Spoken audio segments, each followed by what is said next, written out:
What's up, everyone? NASCAR Phoenix Shriners 500 breakdown race coming up now.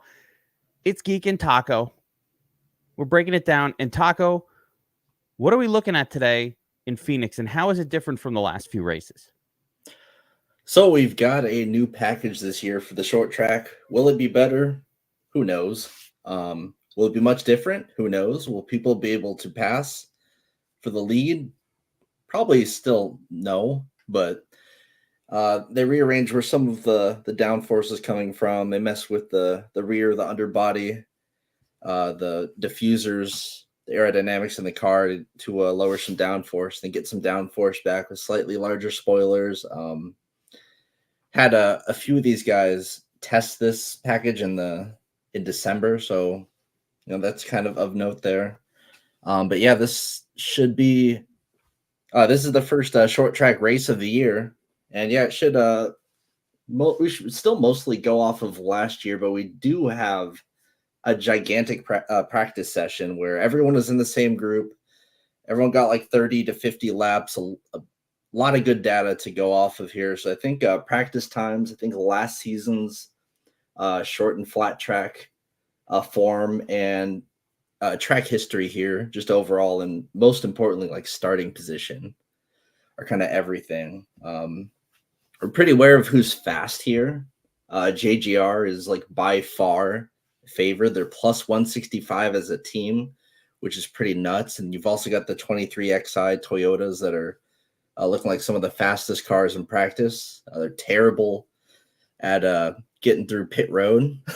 And that should be a big factor here because, whenever you can't really pass on the track, passing in pit road is going to be a big deal. So having a good starting position here, just absolutely crucial. The better your pit road slot in this kind of oval, the better you're going to be in the long run, keeping your position. Because if you get into first place on one of these restarts, you're pretty much just checked out for a good while, and that's where these Dominators are going to come from. Let's take a look. This is you can see right here. This is about as textbook as it gets for like a short track, just a pure linear curve. The higher up you start, the better you're going to do on average.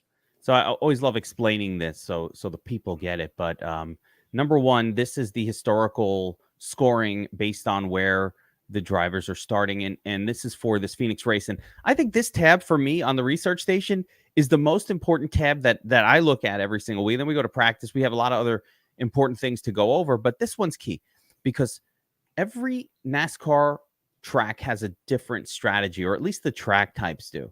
So the common perception here is the pole sitter tends to hold the lead, and it's hard to pass them.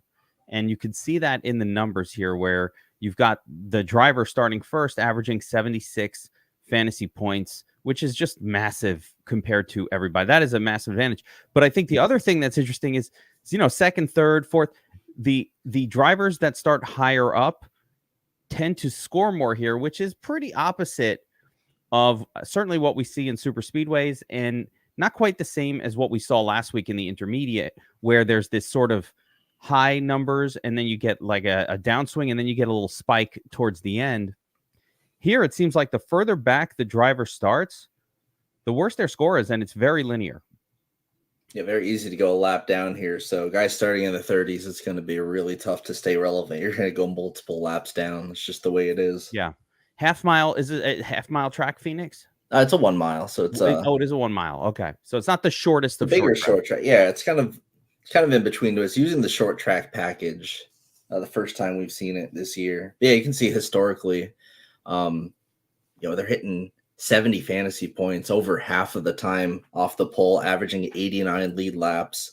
And yeah, if you look at these, if you go back to that tab there, look at the top historical results here. I know some of these are from a while ago, but you see a lot of Kevin Harvick up top. Kevin Harvick retired now. Won't have to worry about these absolutely buku scores, but you'll still get someone scoring over 100 here. Just whoever gets the 100 plus lead laps. Last year in this race, it was Hendrick. Hendrick does not look like they really have the speed this week. It seems like it's going to be JGR, most likely Hamlin off of the pole.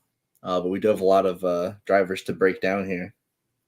It's interesting as you look through like previous winners and big scores, and this goes back a long way. I don't know how you have it. DraftKings Yeah, didn't since the have start of the DFS. last car. Like, what the fuck, dude? DraftKings didn't even have DFS back in 2013. How do you have this? There was no NASCAR DFS in 2013. What the fuck? But was there? No. No, it was like 2015. I just Yeah. like to go back to 13. That's when they started the last gen of car. Of course, that'll be Okay. phased out once we get more years of this this new car to look at, which again is most of what we're going to look at here is the newer cars. You see some of these like most of these top all-time scores are from years prior. Recently, it's been a little bit more spread out. But you still get some absolutely major dominators like Logano leading 140, etc. I'm just going to show everybody a little pro tip that's paying attention, that's watching this, that if you ever want to sort these sheets, you have to make a copy. Like, you cannot look at the original and get it sorted. And so do I. So I just open this up on the sort so I can make a copy because I wanted to sort this thing by year so I could see recent years. There you go. And then we're going to go. I guess one more dynamic this track has is we go here twice a year. Now, that fall race over the last 2 years has been the championship race. So, that fall race does tend to race quite differently, given it's a championship environment. Blaney won the championship, finishing second here. Chastain wasn't in the race, so he was more than happy to just let Chastain run away with it. He didn't care they led 2 laps. He was winning the damn championship. But the spring races tend to race a little bit more like what we're expecting here. Yeah, let's look through a few of these here. Yeah. So 2023, early race, same one as this one. And your pole sitter in the nut. But Willie Byron starting third gets there. Blaney fifth, and Bell. Look at all these. So the high scorers, 1, 2, 3, 4 out of the 7 started up top. Then you had, of course, Kevin Harvick and his history here, and then a little play stiff guy and another guy starting 12th. So it looks like, at least in the last one, play stiff less of a major factor than just like finishing position, really, because here, once again, the finishing position, first, second, third, fourth, seventh, sixth, and eighth, it's all finishing position. Mm-hmm. Willie Byron gets there starting 8th, finishing 6th. Couple lead laps. A couple play stiff guys, but even Chase Briscoe, who I would have faded the shit out of in that particular race, finishes in 4th, makes the nuts lineup. Yeah, we've seen Stuart Haas in the next gen car have a lot of speed at this exact track type. Really, only this track type. That's the one. That's the one where you could play Briscoe, right? That's Briscoe won here in 2022. Yeah. Here's another one. So crushed at Martinsville as well. Definitely multiple. There it is. I mean, who's that guy that you don't want to play that's starting like up top? Isn't it Ty Gibbs? Like, it's always Ty Gibbs. He's starting second, so yeah, he's not going to project out well, but you have to have some Gibbs. You absolutely have to. You almost have to play these guys. I'm just looking at the history. I think it's important. Mm-hmm. So yeah, Truex. You can't have both of the front row. I think last night in the Xfinity race, if you played both guys starting first and second, they were optimal together. Dude, look at this one. Okay, 2021. I know we're going back a little bit, but first, second, 6th, 4th, and 9th. These are the highest. Definitely couldn't have afforded that, but yeah.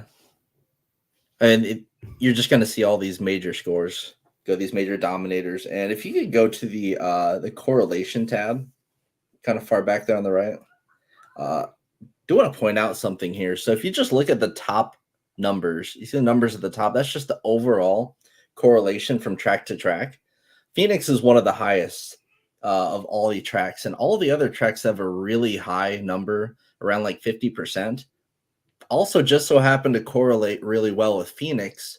So those are your kind of your most generic tracks of just like guys who are good drivers are going to do well here. It's kind of the correlation we see. So I actually like looking at the explain what am I looking at here? Phoenix 50% of what? What is this?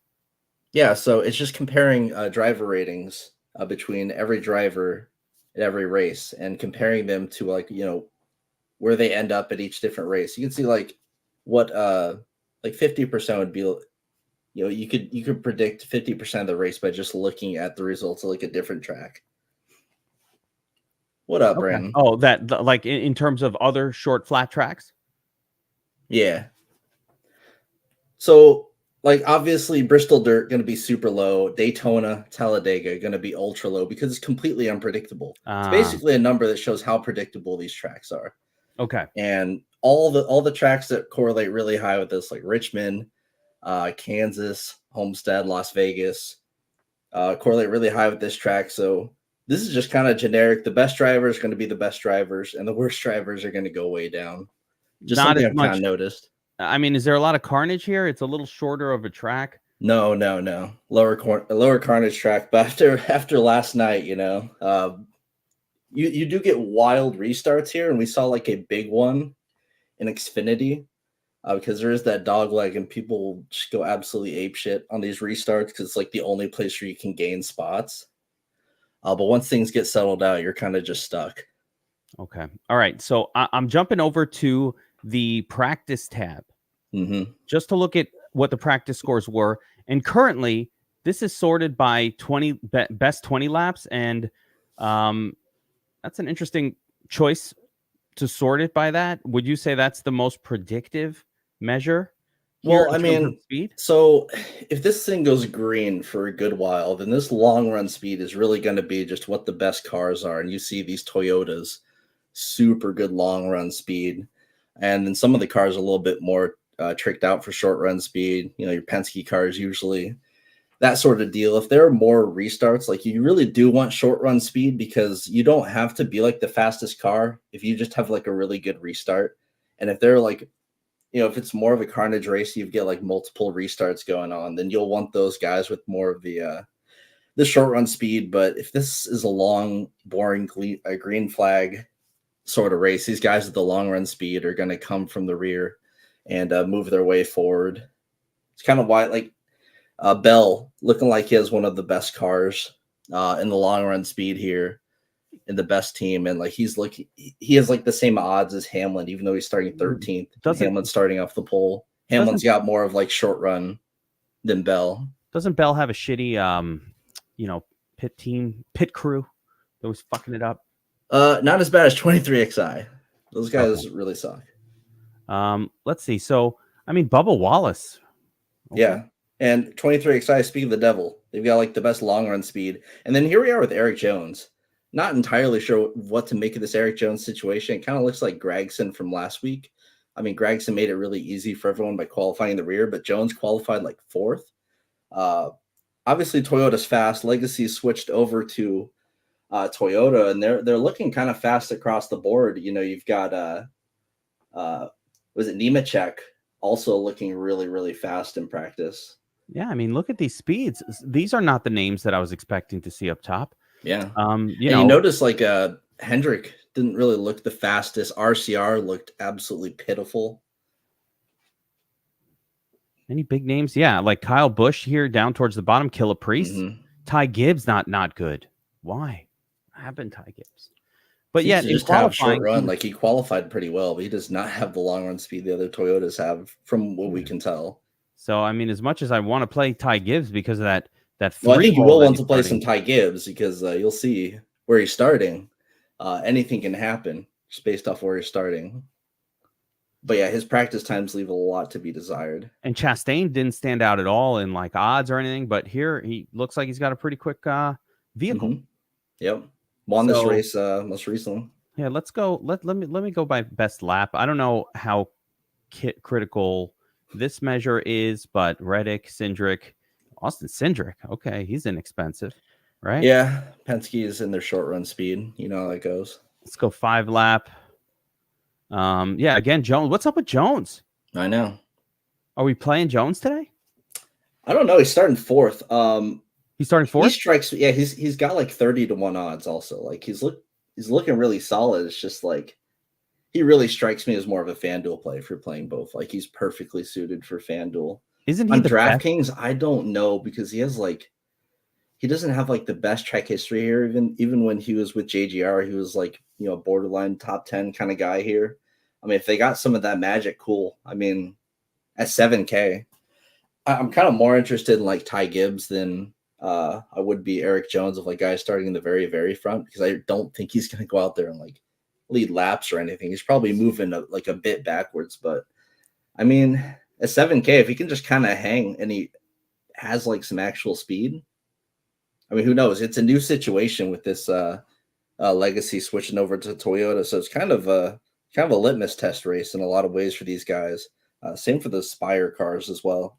He definitely had some speed in practice. I mean, these numbers are Yeah. nuts, right? He only ran 34 laps, got some of the best overall times out of anybody. He was number one across the board. So that's really interesting. He's starting that high up. Bubba Wallace, again, I like this 10 lap number. Tyler Reddick, no one's speaking about him. Where's he starting? I think Reddick should get popular because his price is so cheap. He's starting back in 6th at only $8,500. Yeah. I think that's going to get him somewhat popular. He got a little popular last week in a pretty similar situation. I'm getting a sense that for this track, with all these guys starting up front and based on the history, that we're gonna have to play some uncomfortable. Trying to take a tournament down this week probably means some uncomfortable clicks on some like those cheaper names that are starting a little higher that you normally kind of skip right over when you're doing this. That's kind of the sense I'm getting right now as we're thinking this through. Let's take a look at track history, unless there's anything else you want to look at here in the practice tab. Anything stand out for this track, like people who are good at short flat or anything like that? Who are the names? Where's that tab where it shows like who gets better on these types? The track types tab. Okay, hang on. Okay, so we got short flat, right? Yeah, and it's not a perfect match, just short flat. Like for example, this and Martinsville are both technically short flat, but they're not like perfect examples of each other. I kind of prefer looking more like Richmond, New Hampshire, Christopher Bell type tracks. Oh, but yeah, you can see top 4 guys there. What do they all have in common? Stuart Haas Racing. Stuart Haas across the board, huge gains at this track type from what we've seen 2021 or 2022, 2023, especially Briscoe. A lot of Briscoe's success at this track type due to his acumen with shifting. We saw yesterday Chandler Smith won that Xfinity race. He was on the radio saying how Custer was gaining some speed through shifting and only the Fords could do that. He ultimately ended up, being in the faster Toyota, didn't need to do any of the shifting. But yeah, that's been kind of the Ford strategy, and you can see it's worked out for them at pretty much only that track type. Who are the SHR drivers this week? So yeah, Harvick replaced by Barry, and he's starting in the very rear. So that's a very, very interesting. I don't like looking at Barry's crew and saying, okay, he's just in Harvick's car, because obviously he's not Harvick. Harvick, like, I think he had like top 10 finishes here, like 20 races in a row or something ridiculous to end his career. Obviously he's not Harvick, but he's going to be in a really interesting spot for this race. It's like 200-1 though. And then Priest, of course, I like Priest, well, a modified guy, short flat track type is like his track type. You've got Noah Gragson taking over Almirola's car, randomly just really fast last week, ended up putting it top 10. Got a little help to get there, but still starting 7th. I think you can pretty much just, ignore him on this slate. And then Chase Briscoe, who was starting top 10 once again. And I think he was, he finished 12th or better in 6 of the 7 short and flat tracks last season. Won here in 2022. So we could definitely hang up in the top 10. It looks like the other drivers that get a little edge here. So yeah, Killer Priest and Briscoe, they're driving today, so they're very relevant. Larson a little bit. Denny Hamlin, love to see that on the pole. Need a little confidence to ride the pole. You riding the pole today, Taco? We do a little pole riding. I mean, think about the similar tracks here, like Richmond, New Hampshire. That's like just JGR's wheelhouse. Bell, extremely good. Truex, extremely good. Hamlin, extremely good at those track Why types. isn't Bell popping on this sheet right now? Where's He's Bell? oddly enough not been that great. I don't think he has a career top 5 at this track. He's also just like really unlucky, I think, with a lot of these runs. Like at New Hampshire, for example, he's amazing there. This shouldn't be that much different than New Hampshire. I mean, Bell is not showing that Like he's due for tons of positive regression right, in this case. Like there's something going on here. Everybody loves Bell. He's the favorite. Everybody's. He was a favorite coming into this week. Yeah. Yeah, and yet I don't. I'm missing the metric here. I'm just not seeing it anywhere. Practice times. All right. We'll allow it for practice times, though. He was fast, but not the fastest, but he was fast. All right, Taco, let's go and break down this track. I'm going to load up the domination station.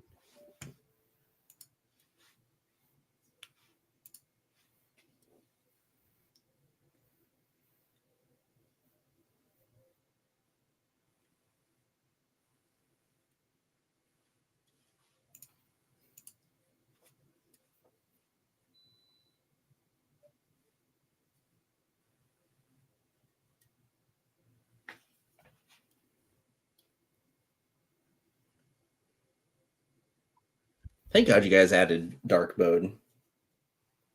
Really loving that update. All right, you ready? Yeah. All right, so let's take a look at just top to bottom. Breaking this bad boy down. We got the new Dom station loaded up, dark mode. By the way, dark mode, what's up? That was a Taco request. There's a beg. That was a Taco request here. My eyes. Let's start at the top here. Kyle Larson, starting 17th. Larson and Blaney, we can almost like talk about them together. Because they've got like really good like track history here, and they're typically like top guys. They've been top guys overall this season, just speed wise. Starting 17th, 16th. They're so expensive though. They're so incredibly expensive, and like they're not immediately factoring into domination. I mean, you're not playing them for the place differential they offer. I think you'd have to get all the way down to like Logano or Busch to where the place differential actually like matters somewhat. There's just cheaper place differential available starting further back. That's the issue with these guys as a place. So you need dominators and you need some place diff guys we saw in the past. It takes it's really just finishing position really that did it. But if you don't have the dominator, you're done. And 11.5. I don't know. Kyle Larson, fine. He's awesome. He's Larson. Yeah. He crushed this race last year, but we saw like way more practice speed from them last year in this race than we did. We didn't really see any of the Hendrick guys really stick out in that practice session. Blaney's got the Ford. At least he's got that shifting bonus. Yeah, but I mean, I think it's more of like a Stuart Haas thing. I do prefer Blaney over Larson slightly if we're going in this range. Blaney's kind of weird because he's finished top 5 straight races here, but he's yet to win, and that kind of strikes me as being a little bit bitch made, even though that's like he's really good. Just won a championship at this track, so I mean, I get it. He didn't have to win the last one, but like, I don't know.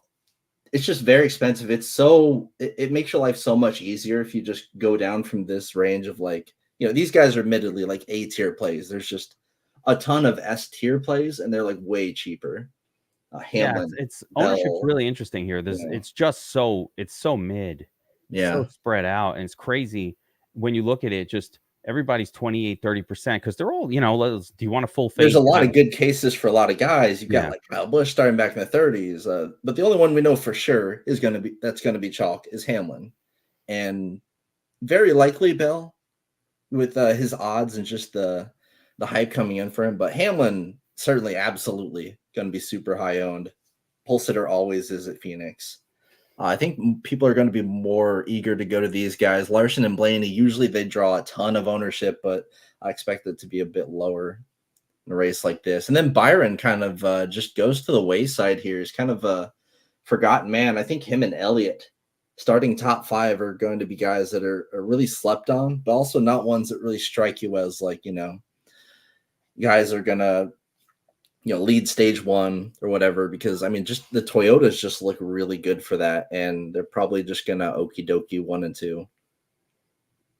Yeah, it's really interesting. There's so many options on this particular slate where you don't really want to full fade it because they're studs and they're starting at a good spot, but there's some salary concerns.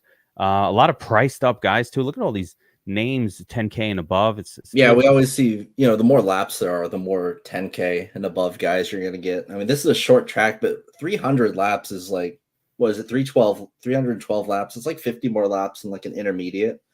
But you could see 400 or 500 laps at places like Martinsville, places like Bristol.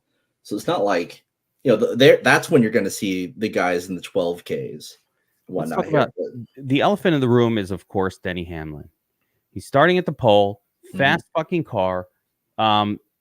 Great win odds, 5.5 to 1. That is the best win odds of anybody. High ownership, 38% projection. Probably go up. You'll probably see him more in the 42, 45 range even. Maybe 50. He might get to 50% plus. So my question, certainly, he could get over 50. These are almost always a little muted. So the question is, what do you do? Do you go all in? Do you full fade it, or stick with the feel? I mean, I was really hoping we'd get stage odds. I wanted to see that. I mean, I'm sure Hamlin would be like on top there. I just wanted to see who would be like the second, third, fourth place guys in those stage odds, but they haven't been posted. I mean, he gets such a nice start, most likely getting to Okie Doke off of an inferior Ty Gibbs. So, I mean, stage 1, I think most of the time he's just going to lead stage 1. And then he's got the first pit stall, which is OP here. He'll probably just run top 5 all night. Or some weird shit will happen. He'll get shuffled to the back, but then he'll drive his way back to the front because he's D.Ham. Yeah. Most consistent finisher there is. Yeah, he gets it done. Like you think you got it when you faded him. He leads, and then like some weird shit goes down.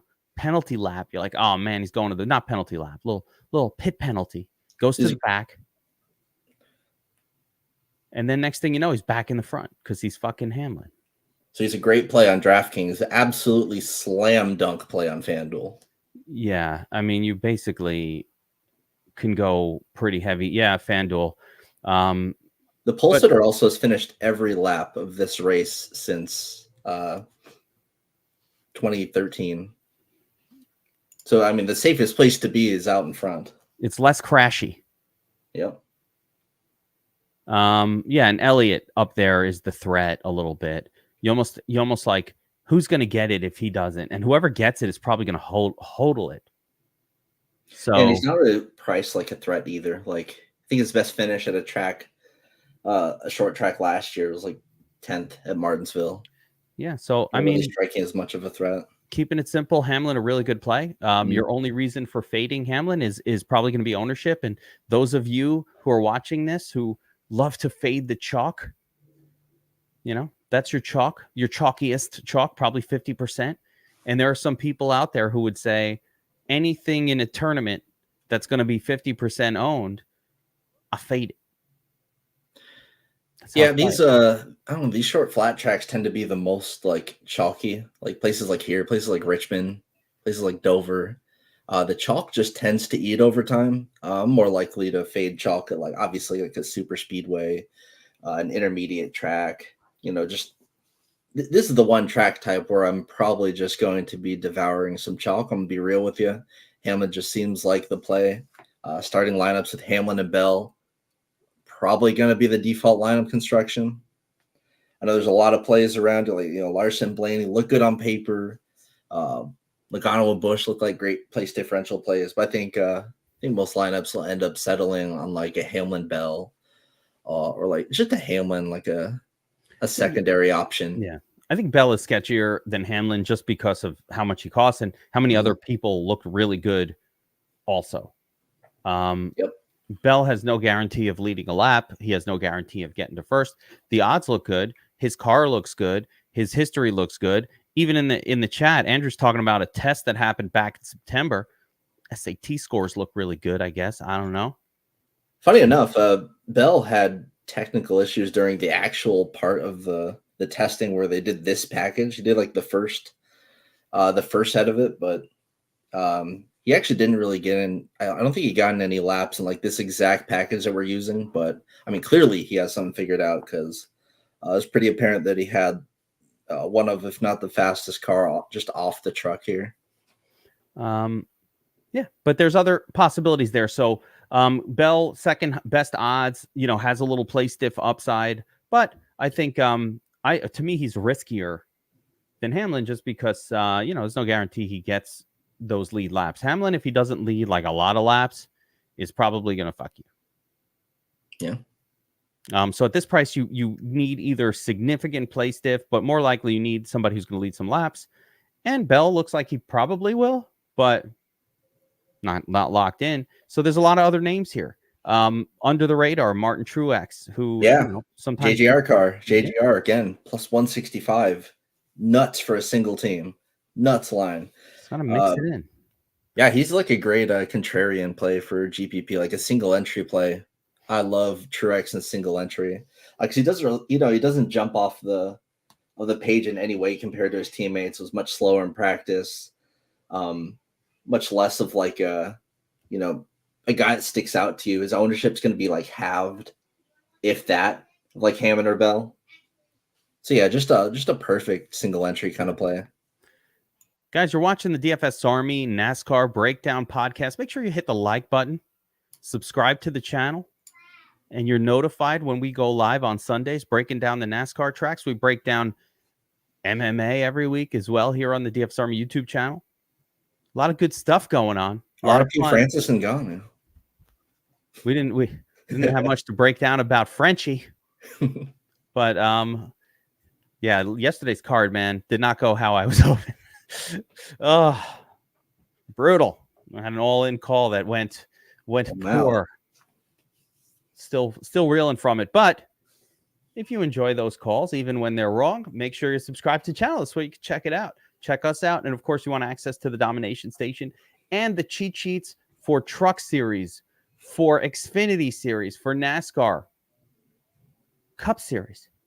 Every race, ownerships, cheat sheets, notes, all that good stuff. You see the DFS Army helmets in first place. Whenever you watch these races, you're like, you're watching them. You're like, why are all those people with the DFS Army helmets in first place, second place, third place? Fuck those guys. No, don't fuck them. Join them. Get in here with us and start dominating these tracks. Right? Please don't fuck us. That's what the people say. Fuck those guys. Fuck those guys. Because when they see winning, they hate you unless they're a part of you. It's like, can't beat them, join them kind of thing. No? That's what I think when I see somebody else win that's not a DFS Army. Fuck those guys. We're going to talk about some cheap-ass 9K play stiff guys. No, I was talking about like just people seeing DFS Army members in first place in these tournaments. I'm just saying, You weren't even paying attention. I was doing a promotion. I know. To sign up for DFS Army. That's what I'm saying. I'm just staring at these guys like, trying to convince people to join with us and become part of the team. We love you guys. Yeah, that's all. All right, hit that like button though, guys. Come on, bring all the hate. Tattoo knows. Tattoo's on. He's out there posting wins on Twitter. Love that shit. Love powers him. Crushing it. Also with Sharp. Let's go. All right. Logano and Kyle Busch.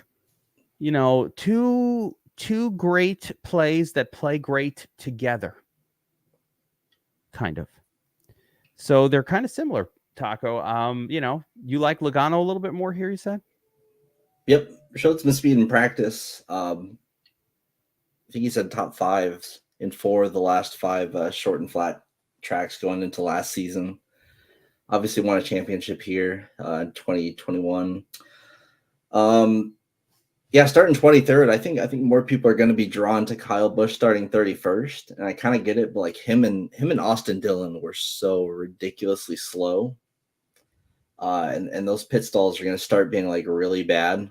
Once you get to that point, I mean, I think Bush is just like higher floor. Logano higher upside though here. He's won here many times. Wouldn't put it past him to, have him up in the front, potentially fighting for the lead by the end of this race, stage 3. That's certainly something that Logano is capable of. I think he's more capable of that than Kyle Busch. But I mean, Kyle Busch is really cheap at 9,200. Kind of like Chastain here in this range as well. 9K, won this race last year. Had some good long run speed. I was fifth in the 20 lap averages. Was kind of quick in practice. Yeah. I feel like we're not respecting the practice speeds. Bush was slow as shit. Yeah, no, I'm disrespecting his practice speeds. I'm looking more towards Logano and Chastain here in this range. Gonna kind of let the field take the Kyle Busch and just hope he, runs like 16th or something and doesn't hurt anyone. Kyle Busch, if he doesn't make, I would say the top 10, he's not there. Yeah, because I mean, this range, you're trying to get someone that can get out there and get 40 fast laps or lead 50 laps in stage 2 and 3. And I think Chastain is in a much better position for something like that. Yeah, he has Logano has done this repeatedly in the past. I think he's led over 100 laps in like 3 of the last 6 races here or something like that. I mean, look at the long run speeds. Chastain 5th, Logano 8th, Busch 25th. Chastain doesn't have a lot of play stiff upside from 12th. But again, the irrelevant at 9K. The historical winners did not need place upside. It was just about where they finished. Yep. It did not matter as much where they started. It just mattered where they finished. That is not deniable. That's what happened in the past races. 2 guys who I think also really interesting at this price. Mm-hmm. Elliott and Tyler Reddick. Reddick is interesting because he's starting 6th, and this dude has the fastest car. Everything is good on his numbers. He's got better win odds than Chase Elliott. Problem is his pit crew is just full of mongoloids. Are they? Him and Bubba. That's the one thing holding them back. Outside of that, Reddick, awesome play because you can get him as a third option. He's such a good third Dominator player. So cheap. But, man, if you can just have an okay day. And then Elliott, yeah, he strikes me very much like a much cheaper version of William Byron. It's gonna be very hard for him to get past the JJRs in the front row. But he's gonna be there. He has at least a chance to kind of attack here. Has done well. He's won here in the past, just not in this car. He's yet to have a top 10 really at this track in the next gen car. Of course, last year kind of a weird scuffed season with him missing so many races with the snowboarding injury and just never really catching form again. I think this will be a bounce back sort of year for Elliott. I'm not too sold on him in this spot. He's really just a single entry. I mean, is he bad now? How do you get a snowboarding injury and then you become less good at driving? I'm not prepared to say if he's bad yet. Again, this is this is the first race in this package, and we're gonna see. So there's a lot of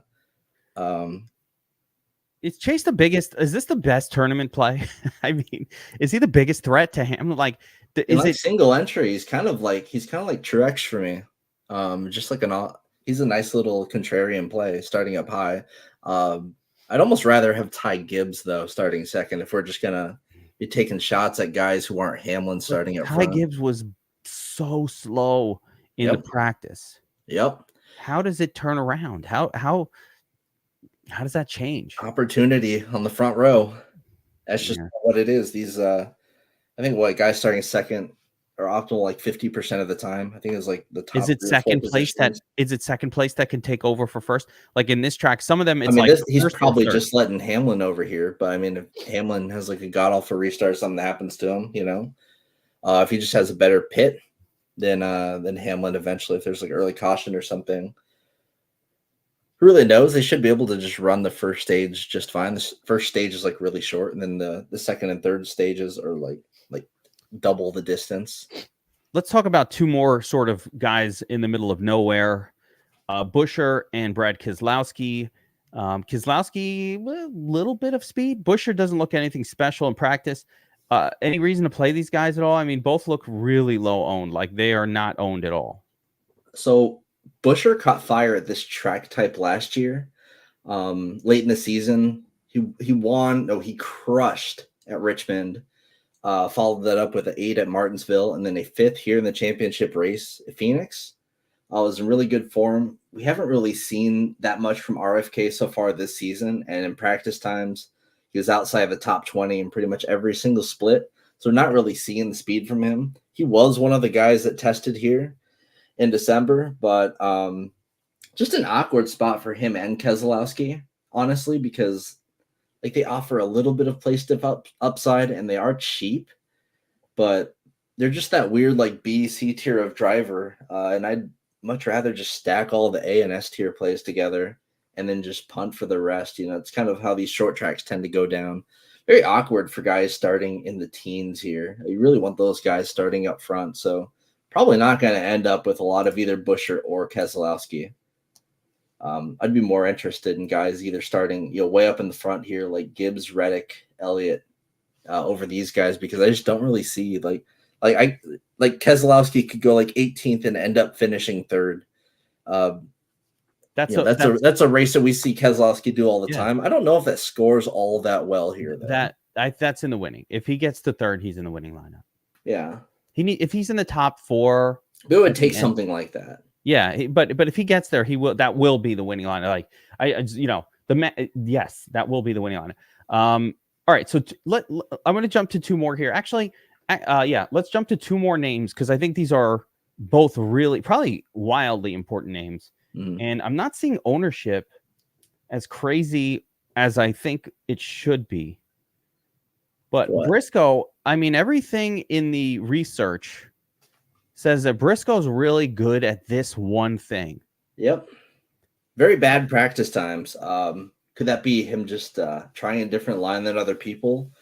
I don't know. So all last year, he kind of, the first half of the season, he had just incredible practice times, parlayed them in the top 10 finishes. Second half of the season, he had terrible practice times in the 30s, looking very similar to what he's at now. He's like, he was 29th in every single split. But yeah, he would just magically end up in the top 10 at the end of the race.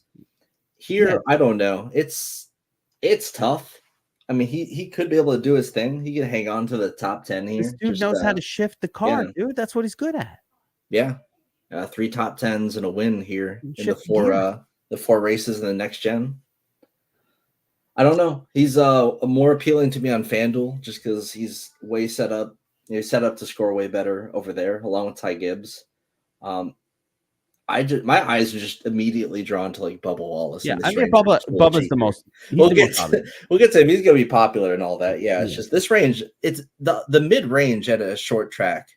Just if you think about it logistically, like why would you ever want to play mid range plays? You really just want to punt as hard as you can a few times and get as many of the top end plays as you want. That's like I feel like basic game theory of these 300 plus lap tracks. I don't know if we're calling these a punt or not. But yeah, 7K, that's not really a punt, but Bubba's not really like a mid. Bubba could lead laps. Like Bubba's good at this. His car is super fast. Yeah, I don't see why he's not finished just like 10th at this track type last year, and 22nd to 10th. That's solid. And yeah, he did show speed. We'll get some fast laps. He was second in 10 and 15 lap averages, first in 20 lap averages. Do prefer him over Bowman, who I do not think has anywhere near as much speed. Bubba again, first in long run speed, number 1. Yep. So again, it's hard to pass here. That's the one. That's the negative. Bubba Wallace, terrible pit crew. Yeah, right? That's the definition of a GPP play here, right? Like tops and long run speeds, probably last place in like collective pit crew IQ. We saw from last week, so I don't know, man. It's very much a GPP play. I wouldn't trust him in cash, even starting 22nd. Bowman would probably be a better play if you're just doing cash. Or honestly, let's be realistic here. You're just going down to Josh Berry. If that's I was just about to say, like, what? Berry is the cash play of a lifetime. Like Barry, for Kenny G, dude, if you're gonna lock somebody in, if I was gonna lock somebody in, I think it's probably Josh Barry. For no other reason than just like he's starting last, and so in your cash lineup, he's starting in the way back with a good car. I guess the only issue is that there's another Josh Barry who's like 6K. Wait, what? Yeah, there's 2 Josh Barrys that are 6K, really. Wait, oh, God. Yeah. I'm like, wait. And we'll get to them. Naming issues. We'll get to that. Yeah, but so we were talking about Bubba. Bubba's good play though. The speed is there, and if other shit doesn't get weird, even if the pit crew does make a fuck up, that doesn't mean he's still not going to finish in 10th or 8th place. 7,700 is a pretty good price, Taco. Yeah, strong GPP play. Yeah, that's solid. Bowman, nothing really going on in the practice that looks special. Not horrible, but nothing going on there. I think he's playable as well. He's very mid. Yeah, mid. Another mid is D-Swizz. Yeah, I love the D-Swizz track when it comes up. Is this one of his spots? No. No. So he had 0 top 10s at this track type last year. The win odds are terrible. Like one of the things you want to be looking at here as we get down to these dollar amounts is, the win odds jumping around. So if I can get it's starting to fall off a cliff here, with the exception of Jones. It just avalanches after Bubba. Like basically Suarez is such a worse play than like Bubba, who's not that different in price, or Bowman. That that's a problem. Josh Berry. Mm-hmm. We get to, he's not that chalky considering 29% prediction for ownership. Probably goes a little higher than that, but he's in the old Kevin Harvick car. I don't want to read too much into that, but he did take the old Chase Elliott car into 10th place here at this track last year, filling in for him. So that was pretty cool of him. So he drove well. Mm-hmm. He's in the a decent vehicle. The Ford got the shifter going. Barry's in a good spot. I mean, Jake Swalls wants to just straight fade him. Jake Swales. But I don't know. I like Josh Berry there. I like the price. Practice speed, nothing special. Yeah, he's in that weird spot where obviously he's going to benefit from carnage. Like if there's a giant restart wreck, of course, like he's going to be one of the top guys to benefit from that. Also, one of the most likely to be involved in that. So kind of a double-edged sword there. I'm gonna do a quick little promo here, guys. I just want to mention something here before we go on. Another little DFS Army thing. Not Rage Shadow Legends? No, not. They haven't called us for the sponsorship, but another little DFS Army thing. I just want to show this on screen and uh-oh.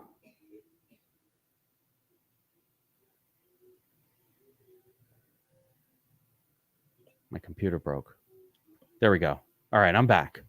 But I just wanted to show this on screen here. DFS Army has a player props pick'em subscription where if you play on Prize Picks, Sleeper, Underdog, Fliff, and all these other ones, we've got the Proptimizer tool and a team of DFS Army coaches that are dropping plays in the Discord throughout the day. Will Lynn, the guy is awesome, and Sniper dropping plays. Well, for those people who are subscribing, a lot of our subscribers are watching this. I found out the other day, they're like, I didn't even know we did that. Well, we do. We've got a channel in the Discord. They drop the tickets all throughout the day, and we track it. If you've been following along with these guys, year to date, up 5,000, 28,000 in entries, 33,000 on, they put the dollar amounts in here. It's a $100 unit size, but most of the plays are quarter units. They're little plays. They're dropping them all in the Discord. You see here, everything tracked. Year to date, up 5K. Last 30 days, up 1,500. So this is a $35 subscription to DFS Army. It's been going. If you go all the way back to the beginning of the sub in September, 68,900 in entries, 83,000 in payout, almost 15 grand up. It's a nice little ROI. And everybody who's subscribed as a VIP to DFS Army, or you have the Pick'em sub, has access to these plays, which are dropped in the Discord. You have to be in the Discord. And also, it's the Proptimizer tool, but also being in the Discord, because you've got Will and Sniper just like plucking out these crazy spots that come up for a short period of time when, you know, second half, third half plays, these misprices, especially that happen on Prize Picks and Sleeper. So make sure if you're signed up or ready for DFS Army that you're checking out the Pick'em and Props channel in the Discord. This subscription standalone, I think it's $34.99. Seems worth it, Taco. You're up 15K. Oh yeah! Shout out my boy W Lynn, the 3 a.m. Will demon Lynn himself. Will Lynn is a props savant. He's a savant. So yeah, make sure you check that out, guys. I have to mention it because, like I said, people were telling me the other day they didn't even know we had it. Know everybody's watching the NASCAR breakdown, so I figured that was a good time to mention it.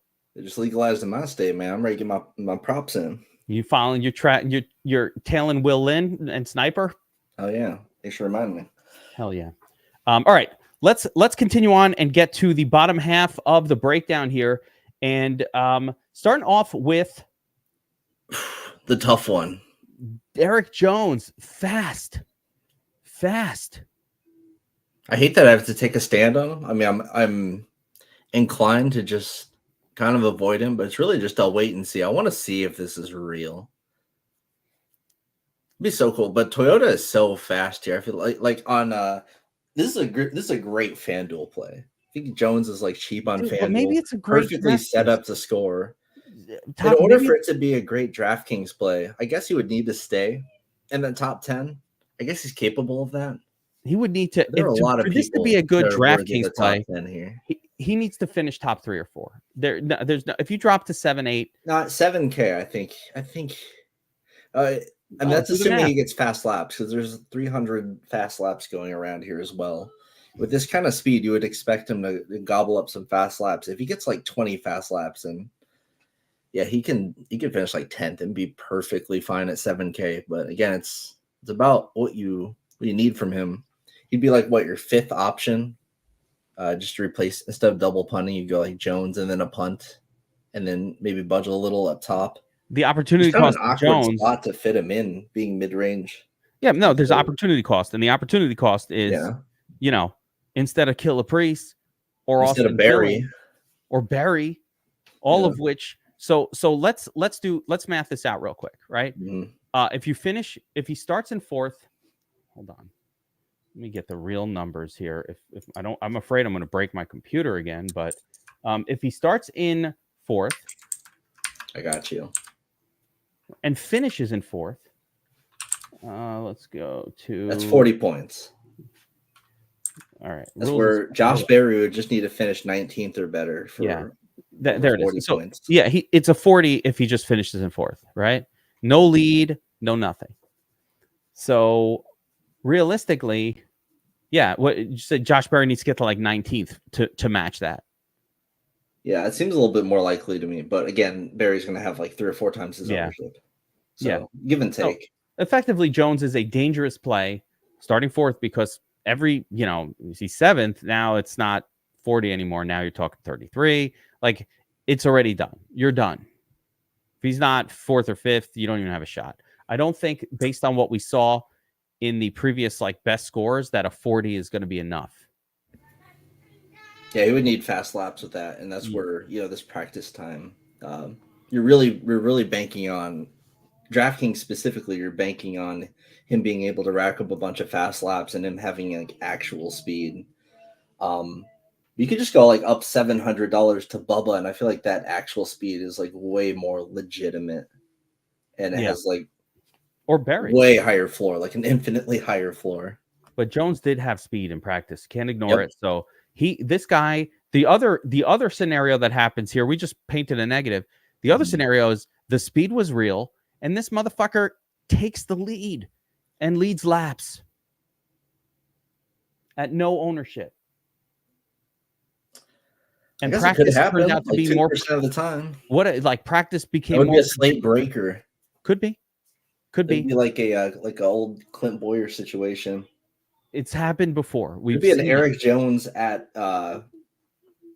It'd be an Eric Jones at Darlington type situation, except for not as much. Not quite as obvious. He's going to do well there. Yeah, not super likely, but the odds are real, 30-1. Yeah, he's getting a lot of respect. It's legit. So, all right, now let's get to two going to be, I think, popular punts, and this is towards the end of the punt crew. Although there's a couple more populars that are going to pop up later. But here in this 7K range, Killer Priest and Austin Dillon, both slow as balls in practice. Nothing good. But Priest is good at this track type traditionally, no? So I like Priest. Every time we're at this track type. It's from the Well and Modified series. This short flat tracks is just what he's raced growing up. That's just his background. So I'm very inclined to like me some Priest here. Obviously, Stuart Haas does a little better. Overall, the top 5 at Richmond towards the end of last season. 2 top 15 runs here last season since coming back to the Cup Series. There's a lot to like with Priest starting 27th. I think he's a better play than Barry. Really? Personally, yes. I think he has more upside. Okay. I think he's going to be lower owned. I personally just like the play a bit better. He's even a little faster in practice, I guess. Barry had a little more long run speed, but overall they're pretty similar, like odds wise and everything. I like Priest. He's cheaper. His ownership should be a little better. And then Dillon is like annoying because he's just gonna like finish 15th. He's all floor, no ceiling, really. But starting 30th, you gotta respect him a little bit. But yeah, he's just gonna like finish 15th and do all right, but not win you anything. That sounds like classic Austin Dillon, like 5 years worth of data. Never wins you anything. Yeah, that's fine. Cash play, I guess. But I mean, realistically in cash, you're going a bit deeper. These next two seem like extreme unfriend you situations. McDowell, and now I've unfriended pretty much the nuts play almost every time we've done this. I don't know how it happens, but Weird stuff's been happening. I don't know, but Gregson starting 7th seems a little crazy. He's not fat. There's nothing that stood out about Gregson here. Not practice, nothing. McDowell starting 9th. McDowell's just really good at qualifying this year. He's looked fine. He's just had a super unlucky season overall. This is not a place where he'd strike me as, like he finished 9th here in the championship race, which is cool and all. But McDowell was surging last year too. He was just like, he was having his best year. It's like me when I can hit the ball on the golf course all of a sudden, and like then I come back the next week and it's back to 8s and 9s. Like 1 week you're just out there and you're hitting like, single bogues and you're like, man, I think I figured it out. And then you come back the next week and you're back to +8, or you're back to 8s and 9s. That's me with my pitching wedge only and no other club ever. Yeah, you know how it is. Yeah, I don't think we need any 7% owned guys.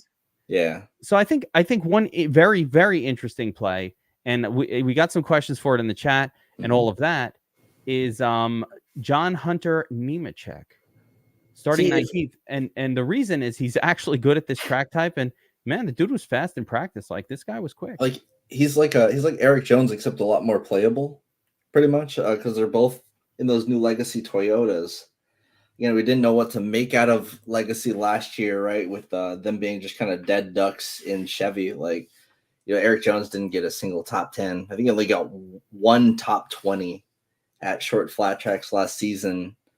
But obviously he's going to be a lot faster with Toyota here, with how good Toyota looks overall.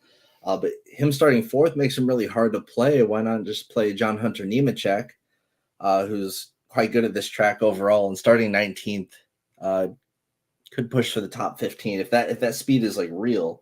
I think Nemechek's got a lot more room to work with than Eric Jones, although his seems to be a little bit more short run speed. Jones is late run. Let's math this out again. Yeah. So he's starting 19th. For him to get 40, he would need to come like what, 10th, 12th. 12th gets 11th. There you go, 11th. Yeah, 11th. 40. I don't know that 40 is quite gonna do it. Maybe he needs about a 65, probably. Well, 65 is definitely. Yeah. But if you get to about at 6,500, 40-ish. It's about probably there. looking good because he's mostly going up against LaJoy Cindric. Yeah, it could work. It could work. Yeah, it could work. Let's see though. The other two though. Yeah, and Ricky, I don't like it. I don't like it at all. I don't think there's much here. Yeah, 300 to 1. The odds are terrible. It's not the track type for him. Dude, the best play fell off a cliff after short run. Let me tell you something.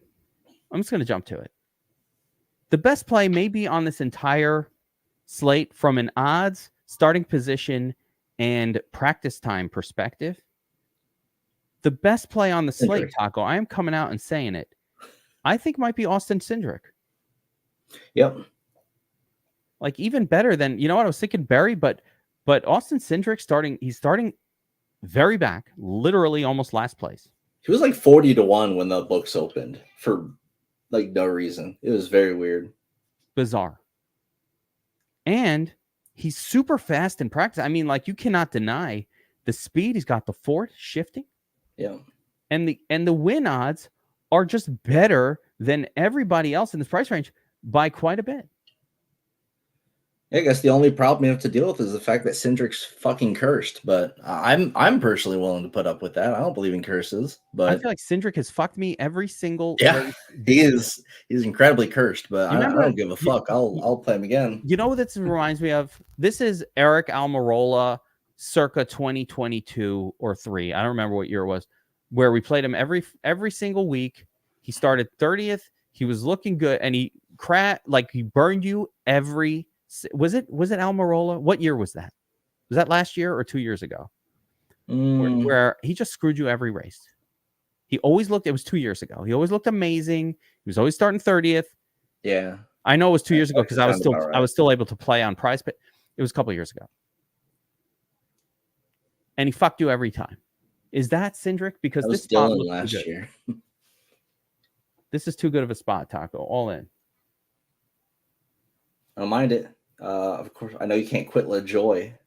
And LaJoy is kind of like a bit of a question mark here, right? Because he was god-awful at this track type last year. But, Spire, new tactical alliances there, should have a lot more speed than previous seasons.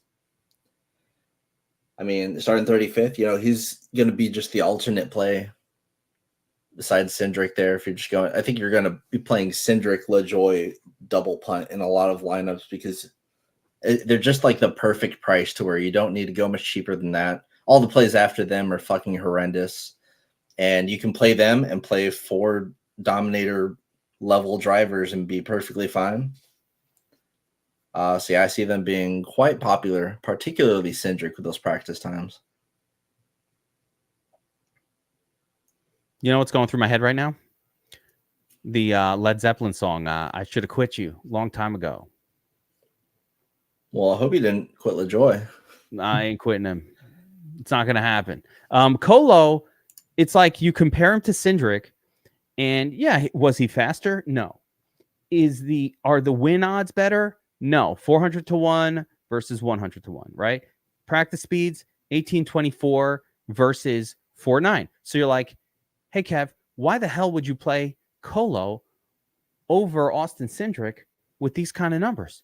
And the answer is, I can't quit you. It's because he's fucking Colo. That dude can drive.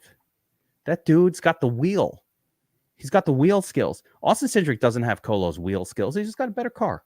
Even if I tell you this is like his worst track. Colo? Yeah. Colo will adjust. That dude will adjust whatever he needs to. He's been iRacing all week. He has one finish in the top 25 here in, what is this, 13 races. I think it's bizarre that his ownership is the same as Cindric, considering how much better Cindric of a play is on paper. LaJoy's been hitting for people a lot this season and starts a spot further back. Yeah. Really. And also Cindric has absolutely burned everyone. Yeah. Well, that's what it is. Cindric's fucking everyone like Eric Almirola 2022. Yeah, but I don't care about that sort of thing. I'm very happy with Cindric here.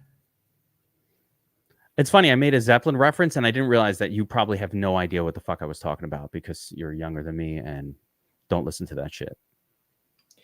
Yeah, I don't really listen to music past like Nirvana. So you're kind of right on that, actually. Yeah, like it You was do so enough ignored. LSD, I guess. Yeah. When I was listening to Zeppelin, I did take the LSD. Yeah, all our LSD has fentanyl in it, so we can't be taking it. No, So, don't yeah. take it now. It's not Nope. like the 90s. It had to be there. Yeah. Do we even need to talk about anyone out? I think you really don't want to go past LaJoy Cindric because I'm just gonna give of our speed, but he's starting 10th, and then after that, it's just lap traffic. I feel like Derek Kraus was in the nuts last week, or some weird driver made it up there. But yeah, because everyone else wrecked. Yeah, with the wrecks. Let me put it like this: this is the unfriend you zone. Unfriend you. Even Hocevar, who had a decent car, I unfriend you. Gilliland, he's made it for me before. I unfriend you. Daniel Hemrick. Oh, they invented a new, even worse odds. I thought 1,000 was the worst. No, 1,500 to 1. I unfriend you. Harrison Burton, not today. Justin Haley, 1,500 to 1. Not today, sir. Kaz Gralla, nope. That's all you need to do. I unfriended all those motherfuckers. You want to be laps down. One of the things we're fighting, I think Colo probably go laps down. I think You're just wanting them to afford people is all you're doing. Yeah, these guys are potentially going laps down. If you, I saw we looked at the historical result of this track. If you are back a lap, you are finished, unless there is a wreck to end all wrecks, and this is not a wrecky contest. Sometimes that happens anyway, though, Taco, as we've seen. We saw it in Xfinity. Like, hey, why are they wrecking? The hell's dog shit race what we saw.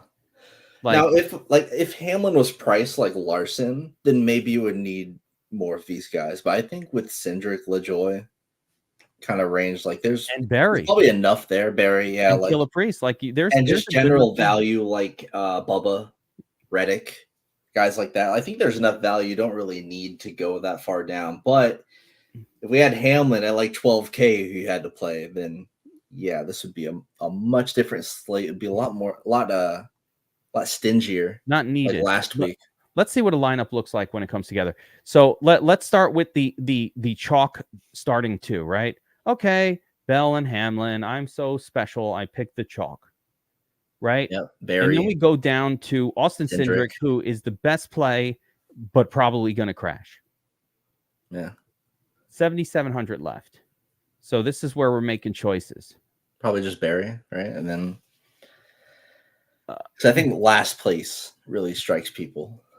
Barry that in Harvick's car at Phoenix, like, go on. But again, that ownership's gonna be there. He's gonna have to huddle onto his he's gonna have to hold on and not full laps behind. He's gonna have to hold on to the first lap. And then, at 8,400 left, so we've got two studs. Mm-hmm. No super turd at all. We didn't have to go with who was with Colo. And for the last spot, you could, you got Keselowski hanging out. Ooh, it would be nice if you get to Reddick. You can't get to Reddick if you drop from Wallace to Bowman. I think that looks like a pretty standard like default lineup for people. Or wait, there's more. Or you could unlock more value by going all the way down to like LaJoy. Yeah, Killer Priest gets you Kyle Busch. Kyle Busch doesn't quite get us Logano. But this is a normal DFS player will look at that and go, yeah, that's amazing. Why am I looking at it thinking it's amazing, Ty? I'm like, this looks fucking good. I see 4 guys starting 25th or worse, and I don't think that's very amazing. But this is more cash on paper. This looks this looks like a strong cash lineup. Again, if we're doing tournaments, this is where we want to kind of go. Yeah, Reddick, and maybe look at one of these two spots. I really kind of like them both. So I go from like Priest to like a Bowman type deal. It's really just Bowman. I just don't love Bowman that much. I wish I can get to Bubba. We're just getting an idea for like a default kind of lineup construction. Yeah. General. Yeah. We don't give out lineups here, but a general how this is going to tie 1 million people. Wow.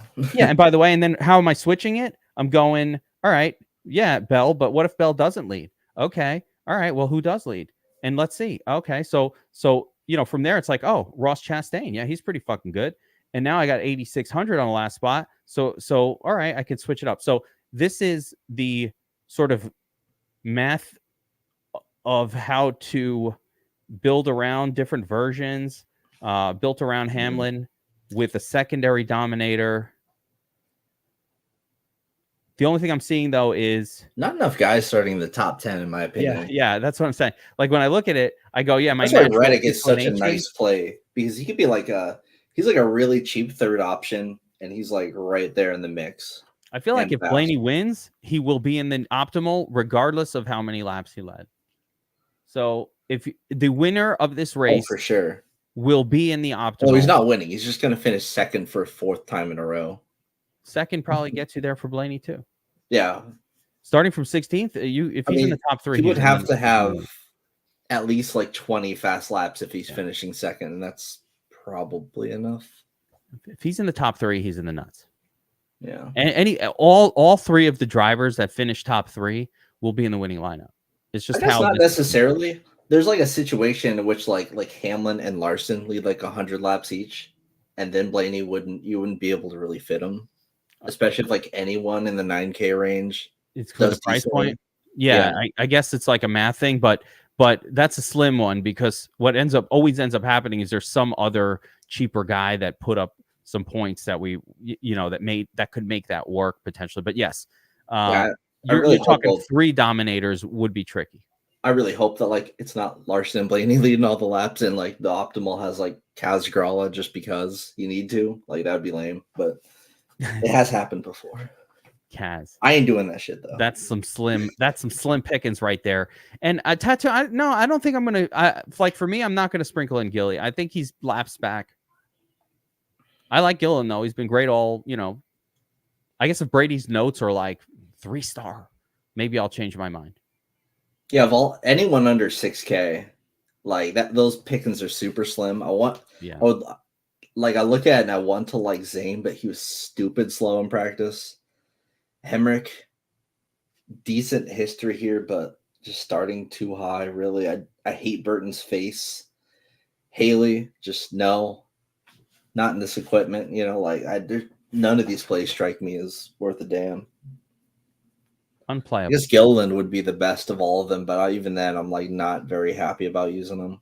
Just for the price. 500 to 1, just there's no upside of 500 to 1. You're just going laps down. Yeah, we like Gilliland, but just probably not here, not today, and not priced. The same as Austin Cindric almost, but like you're dropping from 100 to 1 to 1,000 to 1. Yeah, and I guess the thing with Cindric too is like his teammates have done incredibly here. Logano's won like 3 times.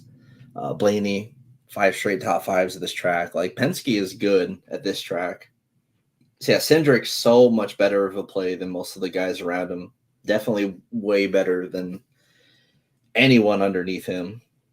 He just seems like the rock solid floor of the slate, and the more I gas him up, the more he's gonna gas into turn 3 and run to the wall. Yeah, but how it goes. Taco, let's wrap it up. This is a really good breakdown. I'm excited to make some lineups. Got some spots reserved. Got to load up. I don't know if contests are even left. I hope people reserved entries. Things are filling up fast out there in the DraftKings mean streets. Winner pick, man. This is a tough one for winner pick. I mean, you want to go chalk with Bell? Nah, I don't want to go Bell. It's too chalk. Hamlin is such a boring pick. I refuse to take the most obvious pick. For my oddball winner pick, dude, I think Reddick got so blue balled just running second all race last week. I want to give it to Reddick. I think Reddick can do something here late in the race. 12 to 1. Listen, reasonable win odds. T-Low Red. He's 10 to 1 now. Really? Yeah. Got better. Chase Briscoe for the long shot win. He's got look, Reddick's got the best 3-5 lap averages, the best short run speed. Can Bubba win? These races going to come down to some stupid restarts at the end. I could see. I like the Reddick call. He was super fast. He's, everything's point. He's got the right car brand and all that. I like the Reddick call. What's Reddick good at? Short flat? I thought he was riding the wall. Yeah, he's indeed good at wall riding. This wouldn't really strike you as a track he's been good at. He's just ran really well at the spring races here in the next gen car. He's just a good driver too. Going to preempt the question from Dooley. It's Reddick. Reddick is the play. Reddick is the play on the sports book. At least I hope he is, because 8,500, man, that's cheap. 10-1. Love that. Yeah, someone that can lead laps, or at least rack up a ton of fast laps. That's like what he's good at. How about Hamlin leads Reddick? Right, Hamlin Reddick starts runs off. second, getting the fast laps. Yeah, I don't mind that. Hold on, now I want to make it. So we got Hamlin, right? He starts off, and then here comes Reddick. He's riding the blue ball, second spot. And then Chastain or something. He overtakes him. Denny still looking great. Got all the points racked up. Now Tilo Red, second half of the track, in first, only 85 hundo. I like Ross a little bit too. I always like Ross Chastain when he's out of there. But yeah, kind of just build the rest of the lineup here. Just make sure to set some mins on guys the optimizer is probably not going to like very much, just because it is an optimizer. So Ty Gibbs, you don't want 0 Ty Gibbs. Anyone starting on the front row of Phoenix, you're going to want some of them, just because Hamlin is not going to win 100% of the restarts of this race. If we were to run this thing like a million times in a vacuum, like, he's not going to always win. There will be a situation which Ty Gibbs like leads like stage 1 or even stage 2. Just because of having an awesome pit stall, just because of being in the right spot at the right time, having an elite pit crew, that could always happen. So Ty Gibbs, don't forget about him. Chase Elliott, I guess, for the same reason, even though I don't like him as much. Just the randoms, they could lead some laps randomly. Martin Truex Jr. also. Are we doing some Martin Truex Jr.? Are we doing at least 2 Dominators? I like at least 2. At least 2? If you do at least 2, it's not going to want to give you much Larson or Blaney. So I guess you'll have to like manually add some of them, or just say fuck Larson and Blaney. Or fuck Larson and Blaney is right. Yeah, fuck Larson and play Blaney. Me saying fuck Larson has never worked out historically, but I'm willing to be wrong again. I'll fucking do it again, bro. I'll do Larson it again. at his price does, he probably needs to lead a couple laps. Like, he can't just. I don't think Larson should just come in and finish 4th and be relevant. It'd be like a 4th with like 50 fast laps. You know how we do. Yeah. I can't. I don't count on fast laps. If you play Draftkings, that's very important. They're twice as important as laps. And I don't think it's. I think it's just hard to predict it. Yeah. These type of tracks, they're usually a little bit easier to predict than other types of tracks. Let's make some money today, guys. Good luck, everyone. We'll see you in the DFS Army Discord. We'll be talking the plays. We got the cheat sheets locked and loaded. DFSArmy.com. Sign up as a VIP. Get access to everything we do. That's the play. That's the elite play. Everything we do. But if you're just a NASCAR enthusiast, sign up for the NASCAR sub. Enjoy the use of the Domination Station Optimizer. Everybody's been killing it. You see the helmets up top. You see that. That's not happening by accident. No one has these projections. No one has this research station. No one does NASCAR like we do at DFS Army. Let's fucking do this. Good luck, everybody, today.